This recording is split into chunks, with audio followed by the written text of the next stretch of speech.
It's just subconscious. I mean, like, if I'm not doing it, I don't feel right. And if like a half an hour goes by and I realize, ooh, I didn't do any IMMUNICS, I feel like I gotta do it. Well, you know, this is an interesting thing you're saying here, because you've cured your herpes. You have no, or at least you have no more symptoms of it anyway, or the Epstein-Barr. You have no symptoms of either virus. And No. now, And it's crazy, like just I don't know, when was it, like 4 weeks ago? I had a huge outbreak on my lip, and it's like, you have. oh, and by the way, that went away. Uh-huh. In like 2 days. Yeah, you have. Now, okay, let's go back to, remember when you said your finger moved on another pathology a little bit? Yes. Test this question. Was it scarring? Was it scarring? Yes. Okay, mine moved there too. So now we're going to do the same thing we did with the substance excess with scarring, which is another pathology. Can you say what scarring is again? Well, we don't exactly know what it is, but one thing we do know is that scarring is a big factor in diseases like multiple sclerosis and singular sclerosis and ALS and those kinds of diseases. The scarring is the thing that destroys the person from the disease produces scarring. But also, so do things like trauma. Like you can have scarring in any body. Yeah. And trauma would produce scarring in the gravitational. That's what I was thinking it was. Uh-huh. Spiral body, gravitational body could very easily get scarred.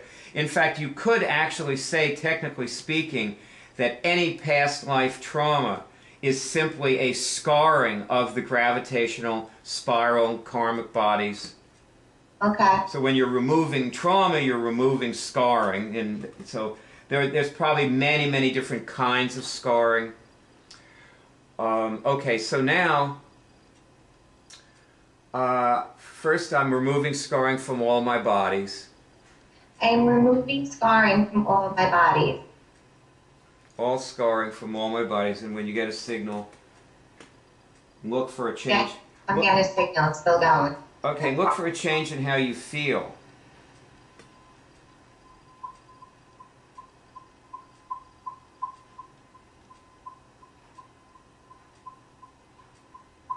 You know, with a lot of these things, you want to get another confirming signal by your feeling changing slightly. Yeah. Or maybe more than slightly. You know, did the way you feel change? The thing is that it's hard for me to tell because immediately, yeah, as soon as I start doing IMMUNICS, I feel different. Right. So, as soon as I start doing IMMUNICS, like, what am I have to go to that clear comp, please?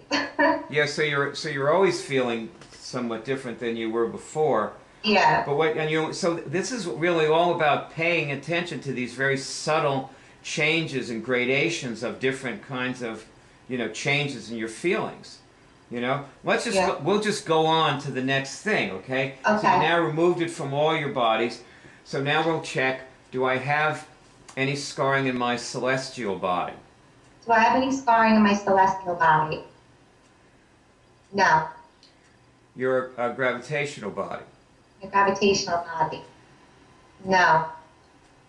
Now that doesn't mean there isn't any there. It means for this session, picking it up might not be relevant or whatever. So a lot of times when we test everything's okay, it just means for the thing that we're working with, it's okay. How about the spiral body? The spiral body.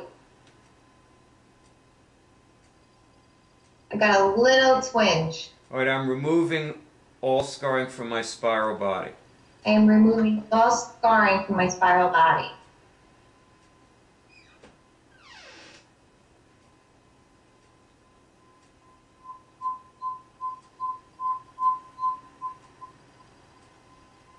Okay. Can you feel your spiral body? No. Well, you want to like look around for something that might be your spiral body in non-physical space, and if you notice anything out there, you can just test, is that my spiral body? And that's how you start feeling it. That's the way you start feeling it. You just look you look around for it. Because you are not your 12 bodies. You are not your physical body either. Okay. So you can look at your physical body and test, like, is that my liver? Is that my gallbladder? You know, and you can get just the same way you get a signal on that. Because you are not your liver or your gallbladder. You're Toniann. Yeah. Okay. True. That would be very disturbing to look at you and see a liver. A large, gigantic liver. Anyway, so we have... okay, so, and you notice we have not gone through all of your bodies with any of these pathologies. No. Like, you probably still want to do the rest of the bodies for substance excess. Okay. You know, and for this, and so, but I can stop with you here. This is good, and you can go be with your father. Just remember to take this up later. Okay. See, you were saying like you do this all day, right? Yeah. Tell us a little bit about that before you go. What happened? It's just subconscious. I mean, like, if I'm not doing it, I don't feel right.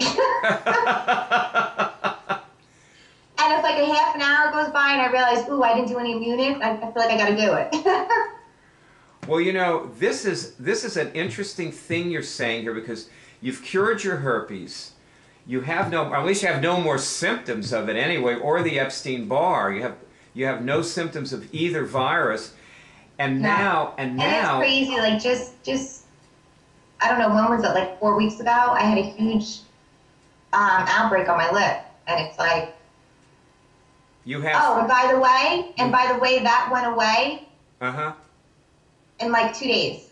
Yeah, you have control now, and at the same time, what you've discovered is, if you're not doing this, you don't feel good. No, and the only other time I ever had an outbreak on my lip was right around the time I started doing IMMUNICS. Right. And that lasted 2 weeks. Wow. So when you first started doing IMMUNICS, it got worse. No, well, what happens is that when I first started doing IMMUNICS is when I was really sick. That's when I found out that I had the Epstein-Barr virus. Oh, that's how that sort of drove you to doing IMMUNICS. Yeah. And I have a suspicion that I got it because I shared a shore house on the shore with like 8 people. And one of the other people in my house got sick, too. And I think that like a couple weeks later, I wound up getting sick. And then I started getting run down, and I felt, you know, like I had the flu all the time. I can't explain it. Right. And then 2 weeks after that happened is when I got my first outbreak on my lip. Well, it seems to me. And it lasted like, probably even more than 2 weeks. See, this is why you're going to be doing it for the rest of your life. Yeah, I mean. Because now that the herpes is gone, you still discover that you don't feel good unless you do this. Yeah.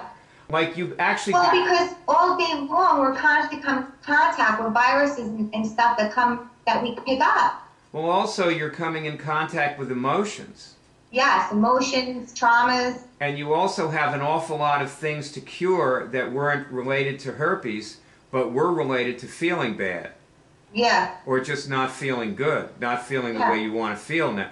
See, now you've learned what it is to feel. Maybe you never knew what it was to feel good before you started doing this. Yeah. Yeah. I would say that. Because you always thought you felt great. Yeah. You didn't know that wasn't, you know, the best you could ever feel. Yeah. I mean, it did feel good, you know, it was good. For what it was good back then, you know? Yeah. No, yeah, it's amazing. I just, and I've been into alternative medicine and healing energy and healing work for 10 years now. Yeah, you're a Reiki practitioner, right? Yeah. So this is by far. And you're a certified life coach. Yes. Maybe you'll start coaching people and curing things. I would love to. Yeah, well, that would be good. All right, so this is good for today. Area code 813-672-3419. Ta-da, ta-da, ta-da.